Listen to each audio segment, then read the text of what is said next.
आज हम accounting and auditing का third unit cost and management accounting पढ़ेंगे। इसमें पहला है marginal costing and break even analysis, BEP. BEP क्या है? ब्रेक इवन एनालिसिस मतलब इसको ऐसे समझते हैं हम, जैसे आपने 10,000 रुपया रेंट पर एक दुकान लिया। एक टी शर्ट बेचने पर आपको 200 रुपये का फ़ायदा होता है। पहले 50 टी शर्ट बेचकर आप दुकान का 10,000 रेंट निकालेंगे। जब तक ये 50 टी शर्ट नहीं बिकता आपको 1 रुपया का प्रॉफिट नहीं होगा। वो 50वां टी शर्ट जहाँ नो प्रॉफिट नो लॉस है, वही ब्रेक इवन पॉइंट है। ठीक है, अब दूसरा समझते हैं मार्जिन ऑफ सेफ्टी क्या है। MOS, मार्जिन ऑफ सेफ्टी, इसको ऐसे समझते हैं जैसे आपने महीना में 80 टी शर्ट बेच दिया। ठीक, ब्रेक इवन पॉइंट 50 पर था। अब ब्रेक इवन से जितना ज़्यादा टी शर्ट बिका, मतलब 50 से जितना ज़्यादा बिका, 30 बिका, वो आपका मार्जिन ऑफ सेफ्टी है। ये आपका सेफ जोन है जहाँ से असली प्रॉफिट बनता है। ठीक है, अब है पीवी रेशियो क्या है? Profit volume ratio. PV ratio का सिंपल सा मतलब है मार्जिन ऑफ कंट्रीब्यूशन, यानी हर एक प्रोडक्ट को बेचने पर कितना % पैसा दुकान या बिजनेस के पास बचता है, जो उसका फिक्स्ड कॉस्ट, दुकान का रेंट या फिक्स्ड सैलरी को कवर कर सके और प्रॉफिट दे सके। ठीक, पीवी रेशियो जितना हाई होगा बिजनेस उतना ही सेफ और प्रॉफिटेबल माना जाता है। ठीक है, इसको और अच्छे तरीके से समझते हैं। मान लीजिए आप एक समोसा कॉर्नर चलाते हैं। सेलिंग प्राइस 20 रुपया का एक समोसा बेचते हैं। ठीक, वेरिएबल कॉस्ट, मतलब वेरिएबल कॉस्ट का मतलब होता है आलू, मैदा, ऑयल, मसाला, जितना भी कुछ है दुकान में, वो सब मिलाकर एक समोसा का कॉस्ट जितना पड़ता है 8 रुपया, मान लेते हैं 8 रुपया पड़ रहा है, वो हो रहा है। ठीक है, तो यहाँ पे वेरिएबल कॉस्ट हो गया, समझ में आ गया। और कंट्रीब्यूशन मतलब जितना बेचे, selling price minus variable cost है, जितना खर्चा पड़ा समोसा बनाने में, वो वेरिएबल कॉस्ट हो गया। तो 20 रुपया था SP सेलिंग प्राइस था, और 8 रुपया वेरिएबल कॉस्ट था। दोनों को घटा देंगे तो 12 रुपया। ये आपका पॉकेट में बचता है रेंट और प्रॉफिट के लिए। ठीक, तो ये अमाउंट जो हो गया ये है आपका कंट्रीब्यूशन अमाउंट। ठीक, तो contribution is equal to sales minus variable cost. PV ratio is equal to contribution by SP into 100। तो मेरा कंट्रीब्यूशन अमाउंट कितना है? 12 रुपया, और SP कितना था? 20 रुपया था, इंटू 100। और अगर आप जब भी 100 रुपया का सेल करते हैं तो 60 रुपया आपका फिक्स्ड कॉस्ट कवर करने और प्रॉफिट बनाने के लिए बचता है। ठीक है,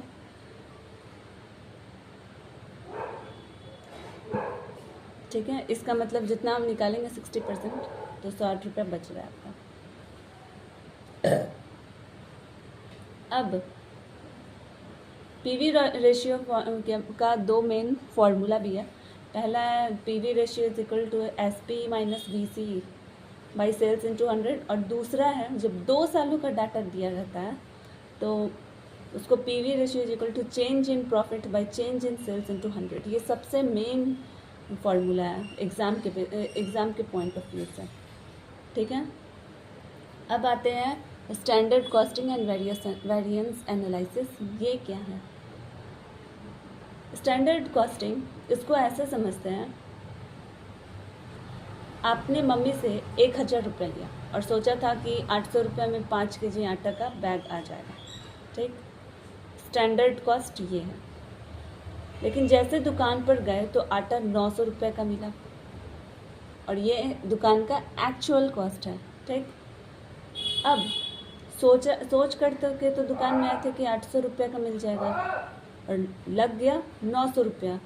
जो 100 रुपये का एक्स्ट्रा खर्चा हुआ वो एडवर्स वेरिएंस, नुकसान है। अगर 750 में मिल जाता तो यही अमाउंट तो फेवरेबल वेरिएंस हो जाता, मतलब फेवरेबल वेरिएंस मतलब फ़ायदा होता, ठीक है। एडवर्स वेरिएंस मतलब नुकसान हुआ, ठीक। समझ में आया? अब स्टैंडर्ड कॉस्ट क्या है? स्टैंडर्ड कॉस्ट जो पहले से सोच कर आए थे, सोचा था बजट कितना है मेरा, वो है। एक्चुअल कॉस्ट जो असलियत में खर्चा हुआ, फेवरेबल असली खर्चा कम हुआ, फ़ायदा, और एडवर्स असली खर्चा ज़्यादा हो गया, नुकसान हो गया, तो एडवर्स हो गया, ठीक है। अब आते हैं मटेरियल वेरिएंस क्या है। पहला, ये चार बेसिक रूल है, वही है standard cost, actual cost, favourable, adverse. Adverse मतलब नुकसान, फेवरेबल मतलब फ़ायदा, ठीक। अब मटेरियल वेरिएंस क्या है? प्राइस एंड यूजेस, कच्चा माल का खर्चा। केक बनाने के लिए आटा और चीनी पर होने वाला खर्चा का डिफरेंस। इसका 3 पार्ट्स होता है, material cost variance, MCV, MPV, MUV। पहला समझते हैं टोटल मटेरियल, फिर दूसरा है लेबर वेरिएंस, तीसरा है ओवरहेड वेरिएंस। एक एक करके तीनों को समझेंगे, ठीक। ये मटेरियल वेरिएंस क्या है? मान लेते हैं केक बनाने के लिए आटा और चीनी पर होने वाला खर्चा का अंतर, ठीक है। Material cost variance, total material पर कितना आया, कितना अंतर आया। MCV is equal to total standard cost minus total actual cost. Material price variance क्या है? रेट के कम ज़्यादा होने से नुकसान या फ़ायदा। MPV is equal to actual quantity into standard price minus actual price, ठीक। जैसे आटा 40 रुपये पर केजी सोचा था, दुकान पर आए 50 रुपये पर केजी मिला, ठीक है। तो ये हो गया material price variance. Material usages quantity variance क्या है? MUV standard quantity into standard quantity minus actual quantity. जैसे इसको इस तरीके से समझिए, जैसे 2 केजी आटा लगना था, सेफ ने 3 केजी खराब करके उस यूज़ कर दिया, ठीक है। तो यहाँ पे बर्बादी किया सेफ, तो ये मटेरियल यूजेस या क्वांटिटी वेरिएंस हो गया। अब आते हैं लेबर वेरिएंस पे। लेबर वेरिएंस क्या है? पहले है LCV, LRV और LUV। LCV का क्या है? वर्कर पर कितना टोटल एक्स्ट्रा या कम खर्चा हुआ, ये LCV बताता है। LCV is equal to total standard labour cost minus total actual labour cost, ठीक है। फिर दूसरा आता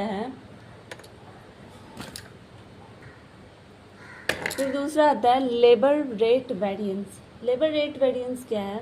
वर्कर की प्रति घंटे आवरली की फीस में बदलाव, ठीक है। LRV actual hours into standard rate minus actual rate. इसको इस तरीके से समझिए, वर्कर को 100 रुपये प्रति घंटे देना था पर उसने 150 रुपये प्रति घंटे मांगा, ठीक। LEV labour efficiency variance. LEV is equal to standard rate into standard hours minus actual hours.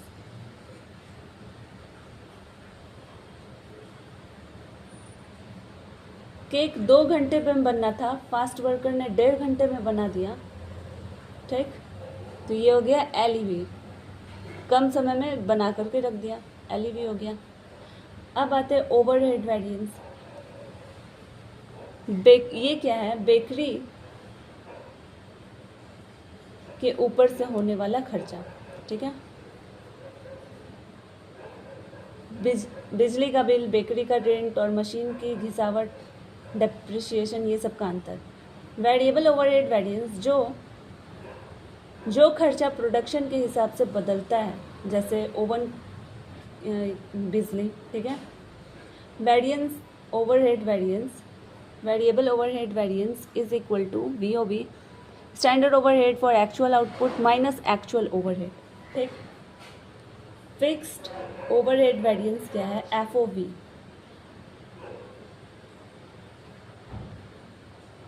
खर्चा फिक्स रहता है, जैसे बेकरी का रेंट, ठीक है। फिक्स्ड FOV क्या है? Fixed overhead variance is equal to absorbed fixed overheads minus actual fixed overheads.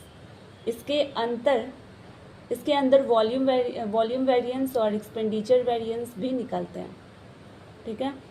अब वेरिफिकेशन रूल है एग्जाम चेक के लिए कि material is equal to MCV is equal to MPV plus MUV, दोनों साइड बराबर होगा तो सही है। Labour is equal LCV is equal to LRV plus LEV, अगर बराबर है दोनों साइड तो सही है, ठीक।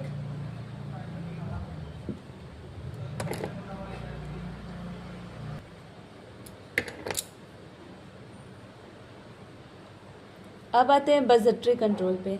ये क्या है?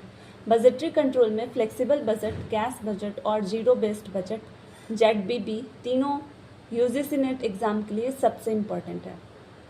इसको अच्छे तरीके से समझिए। तो पहला है flexible budget. Normal budget, fixed budget एक स्पेसिफिक प्रोडक्शन लेवल के लिए बनता है, लेकिन फ्लेक्सिबल बजट अलग अलग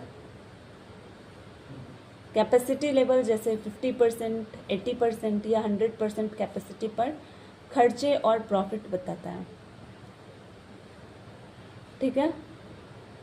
इसको इस तरीके से समझिए, जैसे आपकी टी शर्ट की फैक्ट्री है, अगर आप 500 टी शर्ट बनाते हैं तो रेंट उतना ही रहेगा, लेकिन कपड़ा और बिजली कम लगेगा।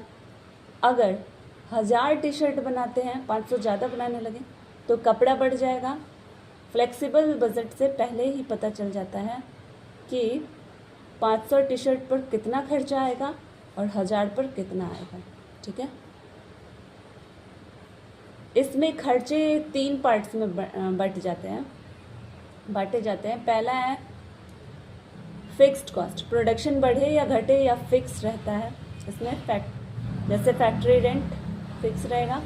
दूसरा है वेरिएबल कॉस्ट, प्रोडक्शन के साथ डायरेक्ट चेंज होता है, जैसे raw material. Semi variable cost मतलब कुछ हद तक फिक्स और उसके बाद वेरिएबल होता है, जैसे इलेक्ट्रिसिटी बिल, टेलीफोन बिल, ठीक। दूसरा है कैश बजट। ये क्या है? पैसा आना और जाना। ये एक स्पेसिफिक पीरियड, जैसे 3 महीना या 6 महीना के लिए बनता है। इसका मेन पर्पस ये पता करना होता है कि पैसा कहाँ से आएगा, कैश रिसिप्ट्स, और कहाँ खर्चा होगा, कैश पेमेंट, ठीक। इसको इस तरीके से समझिए, जैसे घर का मंथली हिसाब मम्मी पहले से प्लान करती है कि 1 तारीख को सैलरी आएगा, रेसिप्ट आएगा, और 5 तारीख को राशन, रेंट, स्कूल फी देना है, पेमेंट करना है। इससे पता चलता है कि किस तारीख को जेब में कैश रहेगा और कब पैसा का कमी हो सकता है। जैसे इसमें सिर्फ कैश ट्रांजेक्शन्स आता है, नॉन कैश आइटम्स जैसे डिप्रिशिएशन इसमें नहीं लिखा जाता है।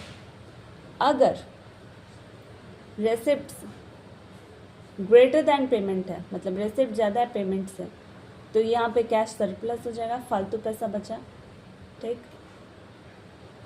अगर पेमेंट ज़्यादा है रेसिप्ट से तो कैश डेफिसिट हो जाएगा, बैंक ओवरड्राफ्ट या लोन लेना पड़ेगा, ठीक है। तो ये हो गया कैश बजट। तीसरा है जीरो बेस्ड बजटिंग। ये पीटर फिर के द्वारा दिया गया था। पीटर ZBB, नए सिरे से बजट इसका मतलब होता है।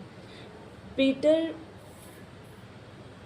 फिर ने इस मेथड को डेवलप किया था। इसमें पिछले साल के बजट को बिल्कुल इग्नोर कर दिया जाता है और बजट को जीरो से शुरू किया जाता है, ठीक है।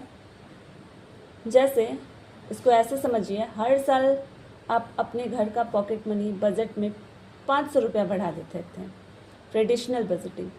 पर इस साल मम्मी ने कहा पुराना हिसाब भूल जाओ और हर एक खर्चा के लिए वजह बताओ कि ये पैसा क्यों चाहिए, तभी मिलेगा। जैसे हर डिपार्टमेंट को अपने हर खर्चे को नए सिरे से जस्टिफाई करना पड़ता है, डिसीजन पैकेजेस बनाए जाते हैं। ये वेस्टेज एक्सपेंसेस को ख़त्म करने और कॉस्ट कंट्रोल को के लिए बेस्ट माना जाता है। ठीक, तो जीरो बेस्ड बजटिंग समझ में आ गया।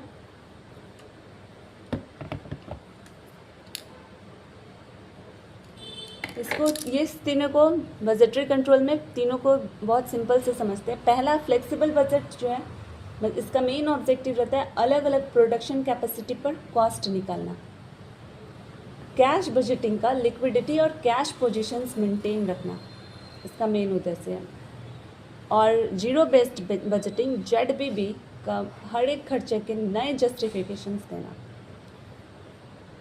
इसको एग्ज़ाम की पॉइंट से याद रखिएगा कि इसमें FV मतलब फिक्स्ड, वेरिएबल और सेमी वेरिएबल कॉस्ट आता है।